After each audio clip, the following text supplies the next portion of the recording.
Good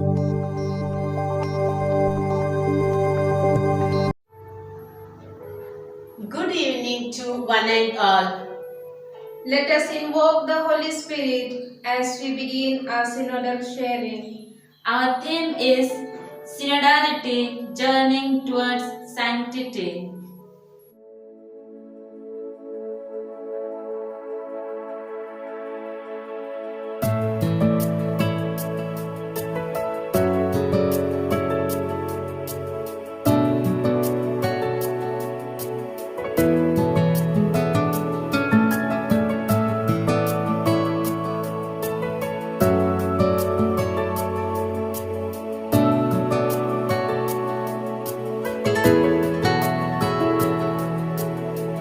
पवित्र आत्मा करी तो स्वागत, पवित्र आत्मा करी तो स्वागत, पवित्र आत्मा करी तो स्वागत, पवित्र आत्मा करी तो स्वागत, पवित्र आत्मा करी तो स्वागत, पवित्र आत्मा करी तो स्वागत, पवित्र आत्मा करी तो स्वागत, पवित्र आत्मा करी तो स्वागत.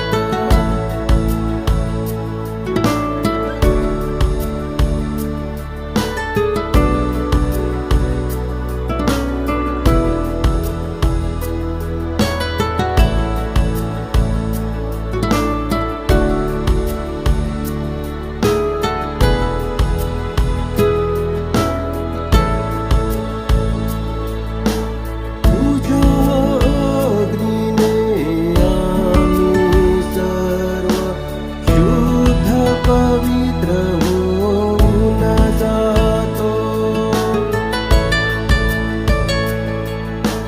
तुझ्या अग्नीने आम्ही सर्व शुद्ध पवित्र होऊन जातो. पवित्र आत्मा करी तो स्वागत, पवित्र आत्मा करी तो स्वागत, पवित्र आत्मा करी तो स्वागत, पवित्र आत्मा करी तो स्वागत.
announced the 16th Ordinary General Assembly of the Synod of Bishops at Vatican in 2021 with the theme For a Synodal Church, Communion, Participation and Mission. It envisaged a three-phase process. The first phase from October 2021 to May 2022. The second phase September 2022 to March 2023. The third universal phase will begin with 16th Ordinary General Assembly on the Synod of Bishops at the Vatican in October 2023. Were held so far. It was meant for the consultative body for the Pope. However, this is the first time the entire Church is invited to speak with courage and listen without prejudice. This is also the first time the Church is taken the theme synodality, so as to reflect on herself and her ways of being on the world. The word synod comes from the Greek word synodality, which means a road of travelers together or together on the way.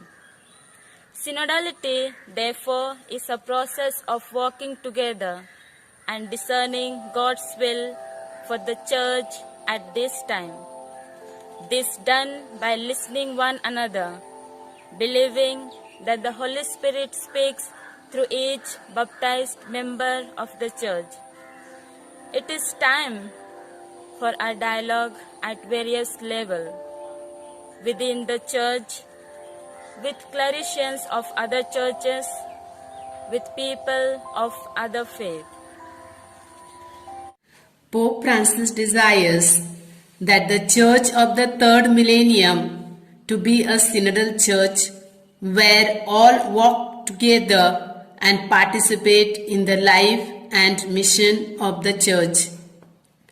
It is hoped that the present synod will help us to become a synodal church in the future. The first phase of the synod was marked by a consultation process to gather the wealth of experiences of lived synodality, involving everyone in parishes and in the diocese. The purpose of synod is to plant dreams, to draw forth prophecies and visions, to allow hope to flourish, to inspire trust, to bind up wounds, to waken a dawn of hope, to learn a bright resourcefulness, to weave together the relationships, awaken a dawn of hope,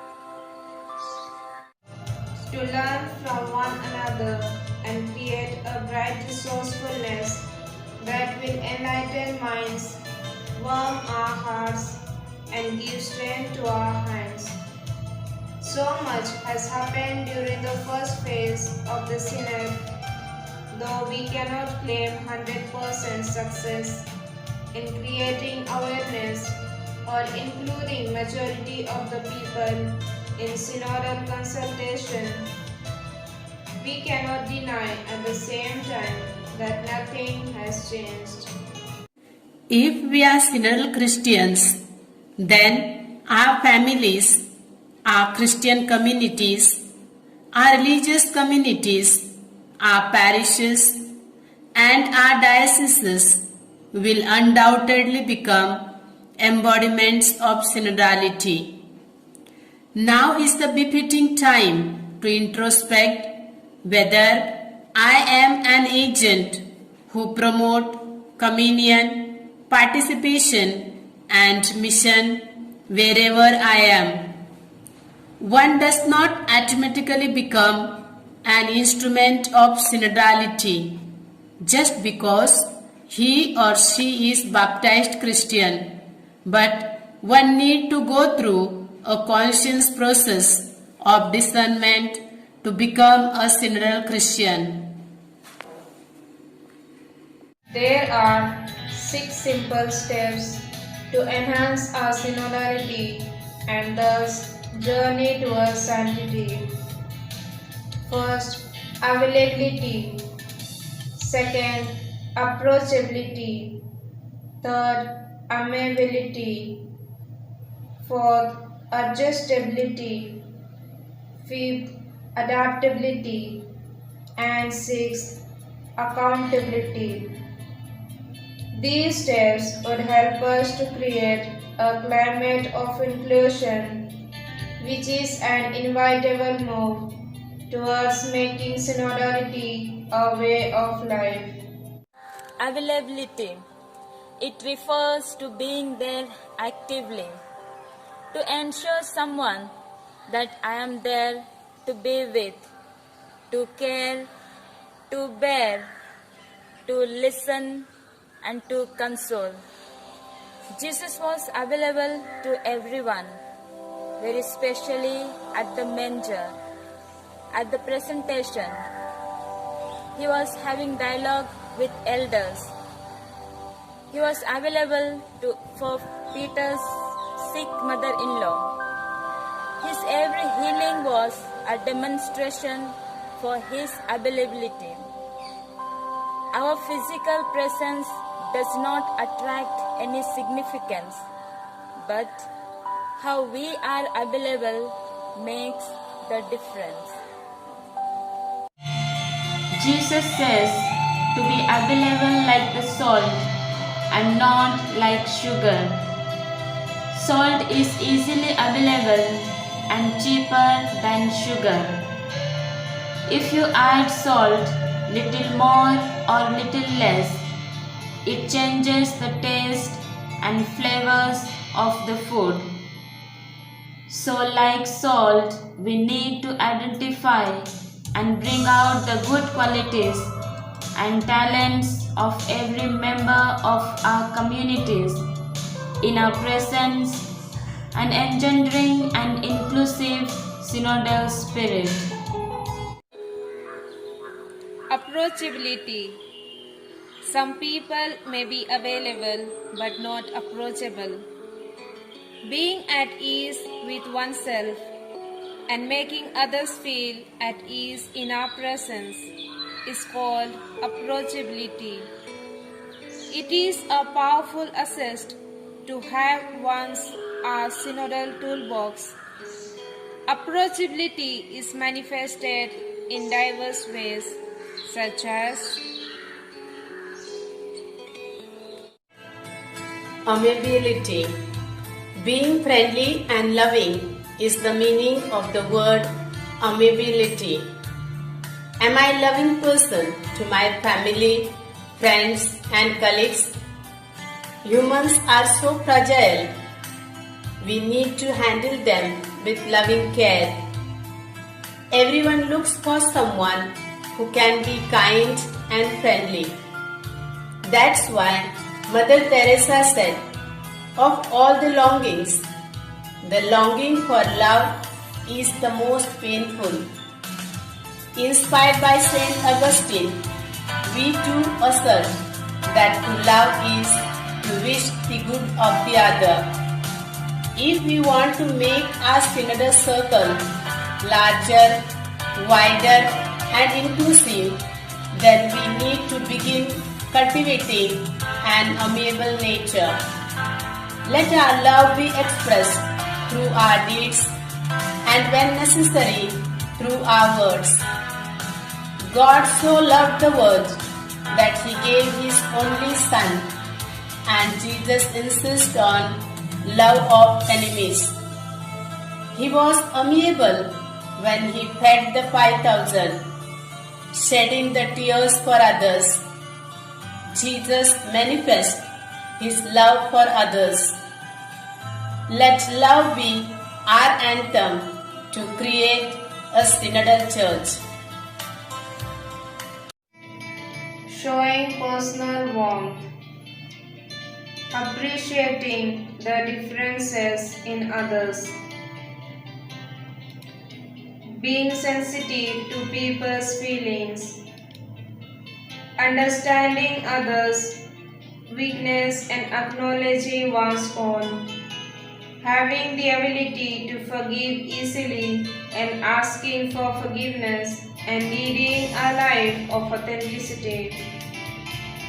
Jesus' simplicity was his approachability. He was approachable to the wise men.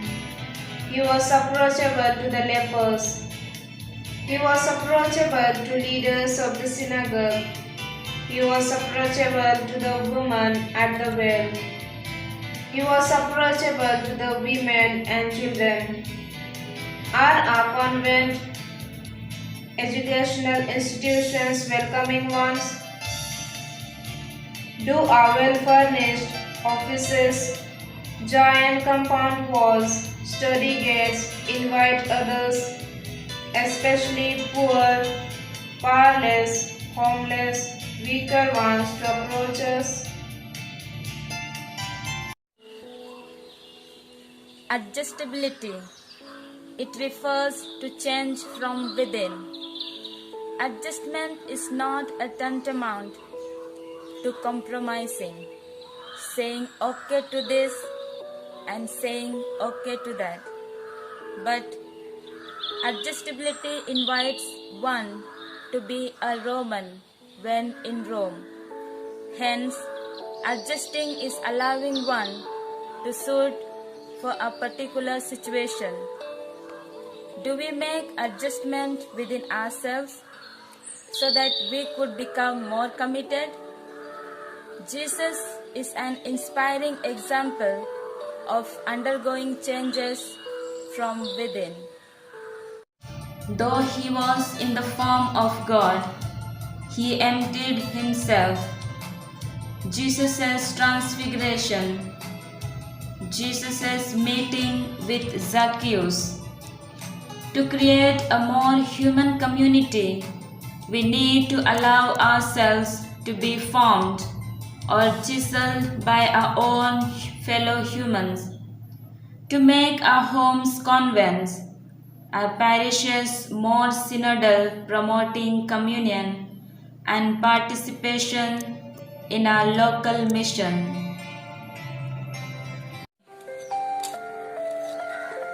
Adaptability. Adaptability is making something or someone suitable for new use. Sometimes it is good to gather courage to adapt things to the signs of the times, giving fraternal corrections, introducing novelties in families and religious communities, responding to the needs of the hour. These are some of the expressions of adaptabilities. Do we allow new sprouting in our giant trunks of the so-called traditions and culture? Someone said, winners do not do different things, but they do things differently. We need constantly introduce changes in our situation. Wherever we go to new place, let us not just maintain the status quo, but leave our indelible footprints. If we need, be our heartprints. We need to change our situations in such a way that things work better even in my absence is a tangible sign of synodality. Events such as washing the feet of the disciples, forgiving the woman caught in adultery, the walk of Emmaus. These are simple but profound expressions of Jesus' adaptability, leading to an inclusive communion and participation. Accountability. Being accountable required of us to give an explanation for all our actions. We are accountable to ourselves, to our families, to our friends, to our colleagues. to our communities, and at large to God. Accountability is easier for those who exercise transparency. When we slowly begin to compromise our transparency in our dealing with others, in our accounting, in handling our personal problems, in our ministry, we need to remember that we are already on the slippery slope. Jesus was always accountable. He beautifully aligned his words and deeds and his will and the will of his Father. Some of the examples of Jesus' accountability are the event of his baptism, his temptation at the wilderness, his denouncing of scribes and Pharisees, and his prayer at Gethsemane. In our relationship with one another, irrespective of the domain, we need to keep in mind that honesty is a very expensive gift, which we should not expect from little children. Sometimes we choose to say lie, forgetting that truth may hurt for a while, but a lie hurts forever. People who fail to be accountable know that the truth hurts, but it does not kill. Lies may please, but it doesn't heal. Accountability certainly enhances our synodal spirit, whoever it is present. For the one who has at least a few of these 6 abilities, being synodal becomes effortless. Let us then begin creating a synodal climate from today, wherever we are. If each one takes one step at a time, the network effect will be an inclusive and synodal universal church in the end. Remember, synodality is more contagious than coronavirus and more inclusive than a natural family. Let us take some time to reflect on: Am I a synodal religious? Am I a synodal Christian?